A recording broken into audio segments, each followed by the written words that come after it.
Meu nome é Júlio César Ribeiro, sou arquiteto e trabalho com cozinha industrial. Esse é o segundo episódio do meu podcast e eu tenho uma pessoa de extrema importância para a área, além de ser, eu posso dizer que ele é um amigo, que desde que nós conhecemos, a gente teve uma relação muito boa, tá? Que é o Márcio da Abrazel, tá? Com a palavra, Márcio. Olá, bom te ver de novo, Júlio. Sou Márcio, sou executivo da Brasel, aqui em Mato Grosso, e é muito gratificante estar presente na vida de muitos empresários do setor de alimentação, e isso é muito legal. Você quer explicar um pouco o que a Brasel faz? As pessoas fora da área, às vezes, até mesmo da área, né, não conhecem muito o que a Brasel pode fazer por elas, né? A gente poderia colocar, por exemplo, o que é a Brasel inicialmente e quais são os objetivos que a Brasel tem. Perfeito. A Brasel, ela surgiu como, se você reparar no nome, ele não cabe aqui as letras, né? Como Associação Brasileira de vários restaurantes similares, não vai caber aqui dentro. Isso porque ela surgiu como Associação Brasileira de Entretenimento e Lazer. E depois ela acabou focando no setor de alimentação, que é a parte mais deliciosa do segmento, né? A Brasel, ela tem alguns pilares que a gente trabalha, que é o da representatividade, principalmente no meio jurídico e parlamentar, network e benefícios, né? Hoje a gente mapeou quais são as trilhas que é seguido pelos donos dos estabelecimentos. Então nós estamos presentes em todas as etapas dessa jornada: nascimento, crescimento, no network e também nessa parte do relacionamento. E a Brasel, ela não é, a pessoa sabe, inclusive que estão fora, principalmente da área, né? A Brasel não é só municipal, tá? A Brasel, ela abrange o país inteiro. Já alcançou nível de outros países? A Brasel, ela é a Associação Brasileira, né? Então ela está focada dentro do país. Só que nós estamos em todos os estados. Ela tem uma estrutura onde em todos os estados nós estamos presentes. Nós aqui em Mato Grosso somos a seccional. Então nós temos associados pelo Mato Grosso todo, sabe? Então, independente se a pessoa está aqui em Beabá ou se ela está lá no Apiacás, a gente consegue levar benefício e trazer ele para dentro dos grupos para ter esse network também. Bom, eu acho que já deu para ter uma ideia do que é a Brasel, que ela consegue atingir a nível de apoio para esses empresários, né? Nós somos uma das 10 associações mais influentes do país. Somos um dos principais parceiros da Google no Brasil também.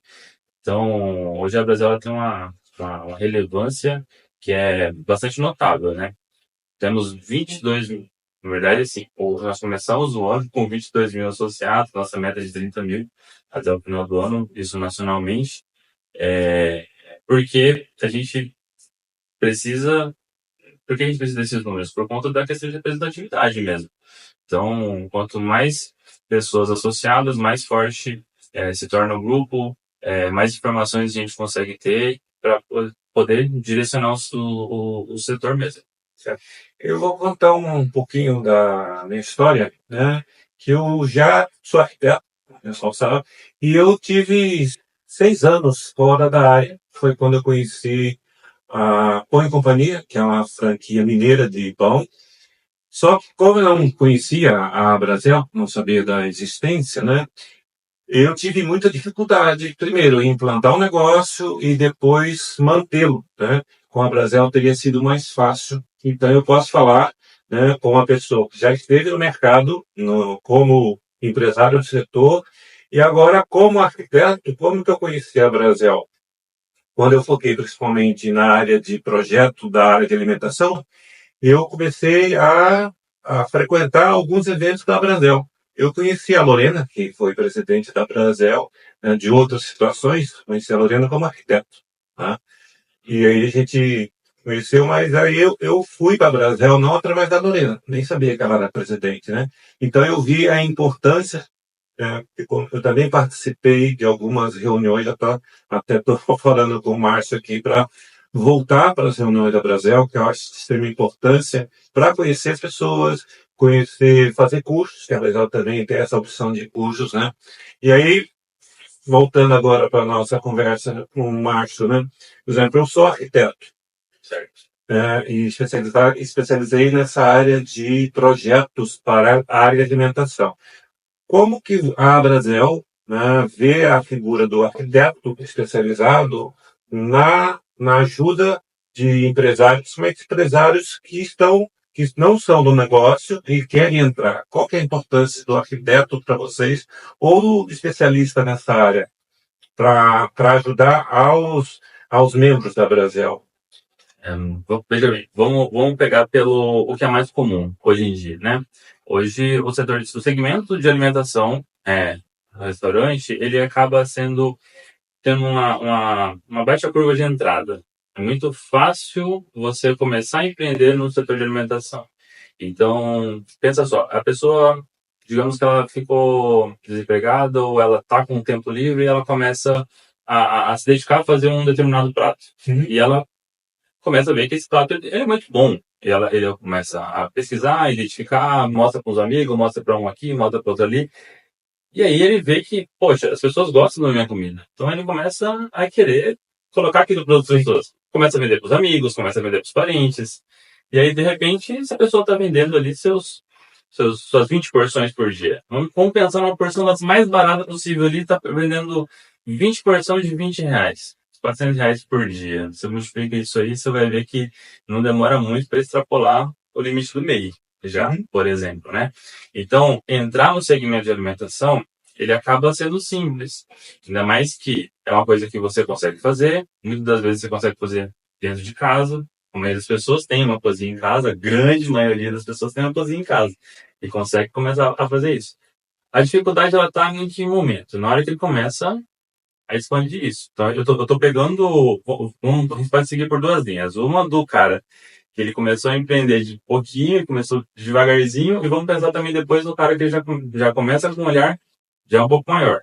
Mas esse cara que começa devagarzinho, ele vai enfrentando algumas dificuldades ali no metade do caminho. Principalmente quando ele vê que ele precisa ampliar esse alcance dele. Ele precisa de colocar pessoas. Aí quando ele coloca o primeiro funcionário, já é o momento assim que ele vê que o buraco é mais embaixo. Porque na hora que ele coloca o primeiro funcionário, ele vai perceber que, peraí, eu sei ensinar as pessoas a trabalhar, e aí ele já vai ensinar uma escadinha.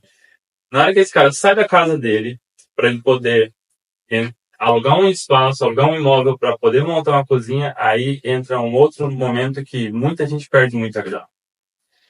Que é, ele não dimensiona, ele pode não dimensionar quantas porções ele vai fazer, que equipamento ele precisa para isso, a quantidade de panelas. Então, ele faz a cozinha para atender uma quantidade X ele não pensa o quanto ele vai produzir. Não pensa na cozinha como uma produção. E aí, dali a algum tempo, ele vê que o forno que ele pensou, que ele comprou, já não serve mais. O fogão que ele comprou já não está atendendo mais. A panela o jogo de panela que ele comprou não está atendendo. E aí, ele precisa comprar de novo. Às vezes ele, sem interromper, mas interrompendo, né? Às vezes as pessoas que não são da área, né, como o Márcio falou, é uma pessoa que às vezes tem tempo, ele gosta de cozinhar, bom, tem infinitas situações. Aí ele traz aquela noção da cozinhar para os amigos, tentando achar que isso ele pode levar para a produção de uma empresa. E aí ele começa a quebrar a cara, vou chamar assim, né? Porque ele vê que não é, né? Ele cozinhava muito bem para os amigos, mas quando ele começa a abrir o negócio dele, seja portas abertas ou uma entrega, ele vê que a coisa é diferente. É por falta de informações mesmo, né? Falta de preparação. Isso. E nessa compra e nessa recompra, ele pode perder muito dinheiro. Porque na hora de revender esse equipamento, ele não vai pegar um valor tão significativo quanto aquele que ele pagou. Ainda mais, a gente está considerando ainda que ele comprou à vista, né? Pode ser que ele não tenha nem comprado à vista, e aí ele pagou o preço cheio, os juros desse preço cheio, pensando que ele não ia trocar esse equipamento, e dali, lá, 6 meses, ele está tendo que fazer um outro investimento. Aí um outro investimento. Então, o negócio de alimentação de forma geral, o tempo, o ROI, né, o retorno do investimento, ele geralmente vem com 5 anos. Então, e aí não fica difícil da gente perceber que quão difícil é esse setor, já que a média da vida de um CNPJ de alimentação no estado de Mato Grosso é de 4 anos. É curto, pequeno. Então, Até pelo investimento, né, que se faz. se você analisar por ali, a gente percebe então que a maioria das pessoas que investem no setor de alimentação investe para perder dinheiro. Uhum. Quando você olha, tem esse olhar, né? E aí a Brasel já exaltando aqui os resultados da Brasel aqui, a gente tem mapeado como que é esse número dentro da Brasel. Então, dos estabelecimentos de alimentação associados, a média da vida útil de um CNPJ é de 5 anos. E nesse 20% maior. até com essa análise de 4 anos, que é a média também dos negócios, não só da alimentação, né? Uhum. Nossa média de vida, né, de CNPJ, a nível de uma grande maioria de empresas, realmente ele é pequeno. Vendo essa situação, qual que vocês enxergam a importância do arquiteto ou do especialista nessa área? É de mitigar os riscos de forma geral, né? Então, eu tento sempre ver onde é que a gente tá, onde é que o dono do estabelecimento ele está ganhando com essa relação. Então, no caso da relação com o arquiteto de cozinhas, vai ser de diminuir os riscos, tanto de perder dinheiro de uma forma geral. Por quê? Vamos pensar já, tinha seguido pela linha do cara que começou a investir no devagar, né? Então vamos pensar num cara que ele já chega com dinheiro para investir. Ele já tem a ideia do que ele quer fazer, do que ele quer vender, e ele fala, vou passar a produzir aqui. Nesse sentido, aí ele vai, o aporte dele, o risco dele vai ser maior. Ele vai colocar uma quantidade muito maior de grana no negócio. Ele precisa ser mais assertivo, porque os passinhos dele, se o cara lá atrás, que começou devagarzinho, ele comprou um fogão errado, esse cara não está comprando só um fogão, ele está comprando a parte equipamental toda. Uhum. Então, existem erros que parecem bobos, mas que podem fazer uma diferença enorme na operação. Como, por exemplo, não pensar na otimização da questão espacial do funcionário trabalhando dentro de uma cozinha. Da quantidade de passos que ele dá para fazer uma certa coisa. Como que é dividida essas praças ali dentro da cozinha? Praça quente, praça fria. Mapear o ambiente todo, o que é esterilizado, o que não é, por onde que chega a mercadoria, ou por onde chega os fornecedores. Então, tudo isso, alguém que trabalha especificamente com isso, como arquiteto de cozinha, ele consegue melhorar muito. Então, não só na questão do equipamento em si, de comprar equipamentos corretos que realmente façam sentido, pensando de repente na escalabilidade do negócio, porque forno combinado, por exemplo. Forno combinado, ele pode trocar um forno combinado por um outro de maior capacidade, mantendo o mesmo espaço. Então ele não vai trocar ele começa com um determinado tamanho, aumentou a escala, ele pode substituir só ele, que vai ocupar o mesmo espaço, ele cresce para cima. Né? E o forno combinado, ele é um equipamento que substitui outros 5, porque ele tem 5 operações diferentes. Então, outra coisa que é interessante é enxergar o arquiteto de cozinhas não como aquela noção do arquiteto, né, que é fazer definição de espaço físico, mas olhar com o arquiteto de cozinhas com a noção, você não chega nem à necessidade de fazer o espaço físico, mas você trabalha todo a estrutura de arquitetar o seu negócio. Isso é que é importante saber, né? Quando você fala com um arquiteto, né? Eu sou arquiteto formado e eu tive minha formação de faculdade e nós não temos, como eu também dei aula de arquitetura aqui na Unic, nós não temos a especificidade de fazer projeto de cozinha, como não temos a especificidade de fazer projeto hospitalar. Então, contratar um arquiteto, né, simplesmente um arquiteto que não tem essa especificidade, é uma situação. Contratar um arquiteto de cozinha que vai arquitetar o seu negócio é diferente. Eu não estou tirando a capacidade do arquiteto, mas eu acho que existe uma separação, é a mesma coisa. Eu vou fazer um hospital, eu não vou chamar um arquiteto, eu vou chamar um arquiteto especializado em cozinha. Eu acho que isso aí que está o diferencial de enxergar o que o arquiteto de cozinha. Às vezes não é para fazer seu espaço físico, mas é para arquitetar seu projeto como um todo. Desde, como o Márcio falou, desde o início até a definição. Pô, mas será que eu preciso ter uma cozinha grande? Será que eu preciso ter uma cozinha, um terreno, se você vai construir um terreno enorme? Pô, mas se eu vou fazer uma cozinha, o meu negócio é um negócio que precisa de 2 metros por 2, né? Porque a minha produção é bem específica, para que eu vou comprar um terreno enorme ou alugar uma casa? Então, o arquiteto da cozinha, ele vai te ajudar desde esse ponto. Por isso que eu falo, vai arquitetar todo o negócio. Pode até no final fazer o espaço físico também. Esse é o diferencial de ter um profissional da área, né? Ainda bem que a Brasel enxerga essa importância, né? Até como forma de mitigar os 4 anos normais de um CNPJ de vida normal, né? Isso é interessante. Sim, porque é, para você ter uma noção que como existe essa rotatividade, tanto na questão de equipamentos, como às vezes fechando alguma casa, né? Que a Brasil ela tem um grupo específico no WhatsApp, né? Específico para negócios. Então, no grupo de negócios da Brasel é onde se eu comprei um equipamento e já não estou precisando mais dele, ele está em boas condições e está ali ocupando espaço, colocar no grupo que provavelmente vai ter alguém precisando desse equipamento. Então, é um grupo com mais de 400 empresários. Então, sempre tem alguém ali que vai estar precisando daquilo que você está somente ocupando espaço. E, da mesma forma, quando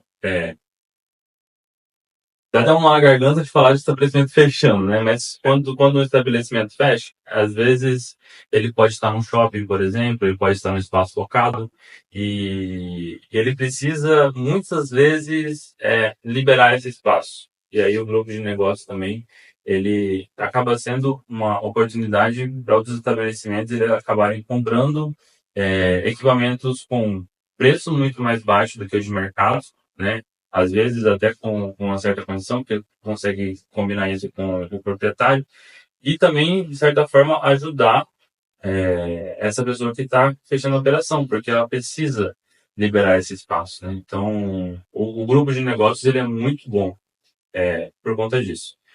Temos um outro grupo também, que são o grupo das discussões. Então, o pessoal pede muita ajuda com relação a, eu estou com estou com um desafio aqui no determinado processo, ou dúvida com a questão de legislação trabalhista, ou com a convenção coletiva. Então, eles pedem ajuda no grupo, vai ter lá. A gente vai falar para ele que fala a lei, qual que é o correto, o que fala na convenção coletiva. Se precisar de ajuda, uma consulta jurídica também, temos um parceiro com relação a isso. Se quiser acompanhamento mais de perto com essa assessoria, também temos. A gente tem parceiro de montes, né? Parte jurídica, contábil, parceiros voltados para essa área de segurança do trabalho. Então, assim, muito legal. E uma coisa, assim, diferente entre os associados e o grupo de empresários que não estão dentro da Brasel, não estou dizendo que quem está fora necessariamente ele seja diferente disso, mas eu vejo uma similaridade muito grande nas pessoas que estão dentro da Brasel, que é o seguinte: como eu olho para o meu concorrente. Eu olho com um olhar de colega de profissão, entendeu? Então, eles se ajudam muito. Eu não vejo negar informação de fornecedor, de prestador de serviço. Então, estou precisando limpar minha coifa, por exemplo. Eles vão perguntar lá, contatos de limpador de coifas aqui em Cuiabá. E as pessoas elas vão colocar ali os fornecedores que estão atendendo ele que eles confiam. Uhum, sim. A ideia, Júlio, é que é o seguinte: existem aqueles fornecedores que a gente gosta deles, que atendem bem a gente e que a gente quer continuar com esse fornecedor. Só que a única forma que você tem de você garantir que você vai continuar com o seu fornecedor, que ele vai continuar te atendendo, é se ele tiver saúde financeira. Se ele estiver no mercado de trabalho. Se ele, Tá não te atendendo. se ele tiver saúde financeira, ele vai continuar te atendendo. Não só continuar te atendendo, como ele vai investir no melhor produto, na melhor logística, na melhor entrega, no melhor relacionamento para você. Então, como é que você ajuda o seu fornecedor? Garantindo que ele tenha bons clientes. Então é assim que a gente trabalha muito, sabe? Dentro dos grupos de relacionamento da Brasil. Indicando esses bons fornecedores para que se tenha esse... Eu digo que o pessoal dessa área de alimentação, eles são muito unidos, igual o pessoal de agropecuarista. Né? A gente, como é uma coisa que depende muito da tua assistência técnica honesta, capaz, você não contrata qualquer um. Tipo, você não contrata o cara passando na sua porta, você chama e fala, olha, você faz limpeza de coisa, ou você dá manutenção em fogão, você vai chamar pessoas que você sabe que são ótimos fornecedores. E aí é preciso de apoio, de um ajudando o outro, então são grupos bem unidos porque a gente está, um dos grupos que mais sofreu durante o Covid foi justamente o pessoal de turismo, de negócio da alimentação, sofrendo muito. Nossa, parecia piada, né? Dizer que você só pode abrir às 8 horas da noite você fecha e você não pode ter ninguém em pé. Você olhava assim, baseado em que isso aí? Então, quem permaneceu no mercado é realmente porque trabalhou muito. E o pessoal que trabalha muito, ele está interessado em pessoas que vão fornecer um ótimo serviço, porque depende disso, depende da qualidade.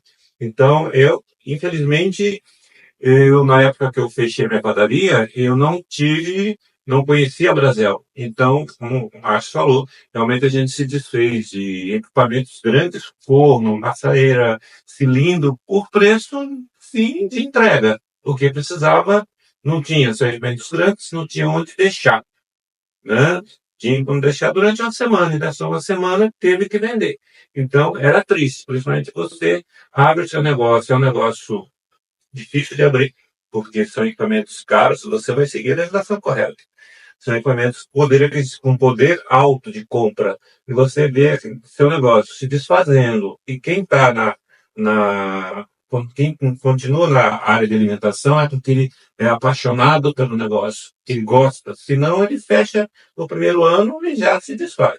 Então você vê o seu negócio que você montou com muita dificuldade ser vendido a preço de banana, é, é triste, você fica muito triste, eu lembro disso. Né? O que faz a gente, o que eu percebo de forma geral, é o que faz abrir, de fato, o coração. Mas o que faz ele se pagar e ele continuar é a gestão de forma geral. Uhum. Então, não dá para subestimar a gestão do segmento de alimentação. E também, assim, por que é muito importante essa questão de networking entre os associados? Porque você. A gente tem estabelecimentos que estão abertos há muito tempo. Há exemplos de restaurantes do lado, né? 50 anos, né, de mercado. E temos um pessoal de sangue novo, cara, chegando no mercado agora. Que pesquisou, fez tudo ali, tá abrindo um estabelecimento. E esse cara, ele tá... Quem abriu lá atrás tem uma bagagem extensa de tudo que funciona. De tudo que tem funcionado de lá para cá e que continua funcionando. E quem está começando agora, ele tem ali todo esse gás de inovação, de um monte de coisas novas de mercado que ele acabou de abrir. Então, é uma oportunidade de quem já está há muito tempo no mercado aprender com esses caras que estão chegando agora. E esses caras que estão chegando agora também a aprender o que funciona e que essas pessoas estão trazendo de bagagem já de muito tempo. Tem uma frase que o Fernando aqui do Chopin falou no podcast, podcast. Ele falou no programa de rádio da CBN que a gente está nas quintas-feiras de manhã, que ele falou o seguinte: o tradicional e o obsoleto, eles estão andando muito próximos uns dos outros. Então, é um desafio às vezes, né? Na verdade, é um desafio sempre. Ser tradicional e não cair na obsolescência, né? Ele falou que o estabelecimento dele foi um dos primeiros a inovar em várias frentes, né? De colocar coisas novas, cardápio digital, coisas assim, né? Aqui na capital. Coisas que testou muita coisa nova. Não funciona, continua. Não funciona, descarta. Mas o que é para ser sempre da mesma forma, a comida, o sabor, o bom atendimento, tá ali, né? Mas sem deixar de dar um olhar para essas coisas novas também que Porque a comida, né? Você veio com tecnologias novas, influenciando novos pratos, né? Mas ainda a comida, ela tem um papel primordial, que é a alimentação, né? Ela tem que ser saborosa, não importa se ela tem essa importância, né? No gourmet, nos pratos, vai montado, tem toda essa questão estética muito forte na, na alta gastronomia. Mas a comida mesmo, ela tem que ter o papel fundamental dela, que é te alimentar. E um alimento, né? Por exemplo, sua mãe, por exemplo, fazia um tipo de prato e 30 anos depois, se você come esse mesmo prato feito de uma forma igual à da sua mãe, você vai ter a lembrança da sua mãe. Eu acho que a importância da comida está aí. Sem contar a importância das novas tecnologias, né? Então, com o Márcio também, né? Embora o Márcio não tenha um restaurante, mas por ele estar em contato direto com o pessoal de restaurante, acaba se apaixonando. Principalmente como eu falei agora há pouco. A comida, ela apaixona, porque ela é focada numa coisa primordial, não na comida, ela não tem papel de apenas nutrir. Sim. A comida, ela te nutre de forma emocional. Como eu falei, você come o mesmo prato que sua mãe fazia, 30 anos depois você vai lembrar da sua mãe, né? E isso é de extrema importância. E a comida também, ela traz aquela coisa da amizade, da coisa familiar, e a gente gosta. Por isso todo mundo se abaixando para comer. Eu não sei o Márcio, mas quando a pessoa fala, eu como qualquer coisa, eu nem cozinho para essa pessoa. Não, eu falo, então puxa um iFood, e aí você vai comer qualquer coisa. Que a comida não tem tempo. Aquela pessoa que chega e fala, eu tô indo a comida, você marca um almoço entre amigos, aí chega, a comida tá pronta? Não, tá pronta. Dá vontade de desganar o coitado por dentro do forno. Porque a comida tem esse papel, é amizade, ninguém. Durante a semana você tem muito pouco tempo, é uma questão até de nossa vida corrida. Mas se dá o prazer de sábado ou domingo sentar e curtir a comida. Por isso que apaixona tanto. Eu acho que o Márcio tem essa mesma paixão. Comer é maravilhoso, né? Então, eu sou privilegiado pela oportunidade de, primeiro, estar no setor mais delicioso que existe, né? E segundo, eu adoro empreendedorismo de forma geral. E eu tenho a oportunidade de ter contato com muitos empreendedores, né? Do setor de alimentação e também desses fornecedores e prestadores de serviço dos estabelecimentos. E, cara, é muito legal a gente conseguir ter uma conversa, às vezes, com o fornecedor e mostrar para ele as arestas que dá para ajustar para ele atender melhor a esse cliente dele, sabe? Isso é muito legal. privilegiado no sentido de ter muito contato com esses empresários, porque eu adoro empreendedorismo e estou aprendendo cada dia coisas novas com eles, né? E ter contato também com os fornecedores e prestadores de serviços que prestam serviço para eles e ajudar eles a corrigir arestas, né? Para oferecer um serviço que faça mais sentido, que consiga é, resolver problemas que às vezes eles não estão enxergando, mas que são oportunidades que estão ali no negócio deles. Isso é muito legal. Bom, como é que as pessoas interessadas podem começar a fazer parte da Brasel e o que a Brasel tem ainda para esse ano em termos de curso, de palestras e eventos, né, para pessoas interessadas? Inicialmente, como é que ela faz para pertencer à Brasel? Vamos lá. Para ser associado na Brasel, ele precisa ter um CNPJ do setor de alimentação. Então, pode ser bar, restaurante, lanchonete. Ele pode até ser ambulante do setor de alimentação, que ele pode ser associado e a gente tem até incentivo para quem é MEI, por exemplo. Tá? Ele pode entrar em contato com a gente, tanto pelas redes sociais como pelo meu número de telefone que eu posso deixar com vocês daqui a pouco. Eu recomendo muito que acompanhem a rede social da Brasel. Então, é o Abrazel MT, porque lá você vai ficar sabendo dos projetos que a Brasel vai lançando. Nós temos a Brasel Social, a Brasel Benefícios. Tem um projeto muito bacana que deixa a gente quentinho por dentro, assim, que é o passeio terapêutico, que está levando idosos que estão nessas casas de repouso, né, nos asilos, para visitar os restaurantes. O restaurante vai ceder a comida e eles vão trazer, tá tudo agendado, tudo certinho, né, para receber eles também, porque é uma experiência, né, é uma forma de trazer eles de volta aqui para respirar um ar diferente, é muito legal. Temos muitos projetos, temos a Brasil na Comunidade, que é um núcleo que nós temos no Jardim Vitória, temos um núcleo em Rondonópolis, nós estamos em 20 municípios espalhados pelo Mato Grosso todo. Então, assim, se eu for ficar falando de Abrazel, eu falo durante muito tempo, porque demorou mais de 6 meses para eu mesmo descobrir tudo que a Abrazel tinha de coisas só interna, né? Então a gente tem muito dado, tem revista, tem podcast, tem a revista Bares e Restaurantes, que é uma revista digital. Ela fala sobre esse mercado gastronômico. Ela tem a versão digital e quem é associado recebe ela fisicamente também. Deixa eu mostrar para o pessoal. Recebe essa que é a versão física, tá? Para falar sobre o mercado, sobre tendência, sobre inovação, sobre processo, é muito, muito, muito bacana. Então, a principal dica que eu tenho é, se você empreende no setor de alimentação, acho que compensa muito ter essa forma diferente, né, de ter acesso a esse network, de ver coisas novas que estão sendo feitas. Se você quer fazer diferente, quer fazer o certo, quer ganhar mais dinheiro, principalmente, quer economizar mais, quer ter mais benefícios, quer ter um grupo que se apoia de representatividade.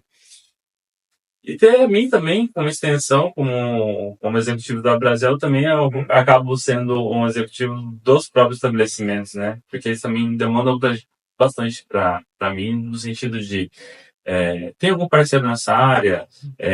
Tá acontecendo isso, o que eu faço? Nem sempre eu vou ter resposta, na maioria das vezes eu não tenho, mas eu busco entender o problema, saber quem que pode ajudar e direcionar para que ajude de fato, né? Então, acho que isso é essencial. Bom, acho que já vamos nos despedir, né? É um prazer, né, falar com o Márcio. Falei que a gente se conheceu quando eu foquei principalmente na área de alimentação. Né? Porque foi uma surpresa enorme. Pena que quando eu tive a minha padaria, eu não tinha. Mas isso foi lá em 95. Posso falar, não, porque o pessoal vai achar que eu sou muito velho, né? Foi em 95, né, quando eu trouxe a franquia da Pão e Companhia para Cuiabá. Infelizmente, eu estava sozinho, né? Tinha muito pouca relação com outros empresários do setor. Mas, enfim, isso é uma história pessoal. Mas sempre valeu a pena, né? Tem muita inovação na área. Será que na hora de voltar, não? Não. Hoje eu prefiro. Eu até faço. Eu faço em casa, eu faço teste. Estou fazendo com um amigo meu uma receita de focaccia, né? Porque ele está com a ideia de abrir uma sanduicheria. Olha, esquece hambúrguer, tem muito hambúrguer, vamos focar em sanduíches diferenciados. E começando pelo pão, né? Então, estou fazendo um teste para ele. Mas hoje meu interesse é ajudar pessoas, né? Porque, como eu falei, o arquiteto de cozinha, ele não pode ser visto como um profissional arquiteto que faz definição apenas de espaço. Isso é o final do processo, né? O processo de arquiteto de cozinha é arquitetar, é criar, ajudar a criar todo o processo como um todo. Olha, e por que eu gosto tanto de cozinha, de arquitetar projetos de cozinha? É porque eu adoro cozinhar desde os 5 anos de idade que eu cozinhava, né? Minha mãe odiava, porque eu cozinhava escondido dela. Depois ela passou a acreditar que eu era cozinheiro. Eu não sou cozinheiro, eu sou uma pessoa que adora cozinhar, né? Não vou contar minha história aqui, mas vou contar. Eu fiz 2 cursos de gastronomia e aproveitei minha época de faculdade, né? Eu cozinhava nos meus tempos, né? Meus tempos de folga. Então eu adoro cozinha, então eu adoro fazer projeto de cozinha.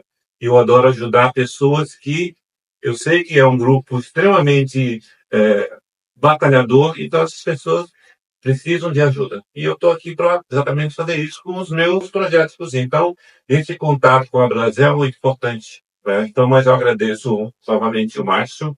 E esse é o segundo episódio. Eu convido vocês a seguirem meu podcast, que nós estamos apenas começando. Não vamos abordar só o projeto, vamos abordar outras coisas, como o Márcio aqui, né? Que a gente abordou outros assuntos, falamos um pouco de cozinha. Então, eu agradeço novamente o Márcio, né? E eu aguardo vocês no meu próximo podcast.